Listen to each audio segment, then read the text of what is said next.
வணக்கங்க. ரப்பர்ல இருந்து வருகிற லாட்டெக்ஸ் நேச்சுரல் ரப்பர் அப்படின்னு சொல்லப்படுகிற ஒன்று. அப்ப நேச்சுரலா ஒரு விஷயம் இருக்குன்னா ஆர்டிபிஷியலான ரப்பரும் இருக்குங்க. அந்த ஆர்டிபிஷியல் ரப்பருக்கு பேரு நியோப்ரீன், பியூட்டைல் ரப்பர் இப்படி சொல்றாங்க. இந்த ஆர்டிபிஷியலுக்கும் நேச்சுரலுக்கும் எப்படிங்க வித்தியாசத்தை கண்டுபிடிக்கிறது? நேச்சுரல் ரப்பருக்கு இயற்கையாகவே ஒரு ஸ்மெல் இருக்கும், கொஞ்சம் ஸ்டிக்கியாகவும் இருக்கும். என்னதான் வெளியிருந்து பார்த்து நேச்சுரல்லையும் சிந்தட்டிக்கையும் நம்ம டிஃபரன்ஸ் கண்டுபிடிக்கிறத விட ப்ராப்பரா கண்டுபிடிக்கணும்னா லெபார்டரி அனாலிசிஸ் தான்.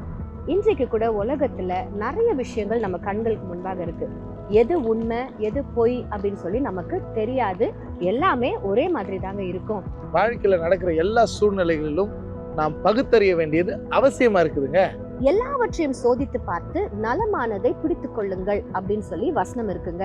இன்னைக்கு நல்ல அனாலிசிஸ் பண்ணி உண்மை எது அப்படின்னு சொல்லி தெரிந்து கொண்டு அதை மாத்திரம் நம்ம ஃபாலோ பண்ணலாமே. Have a nice day. God bless you.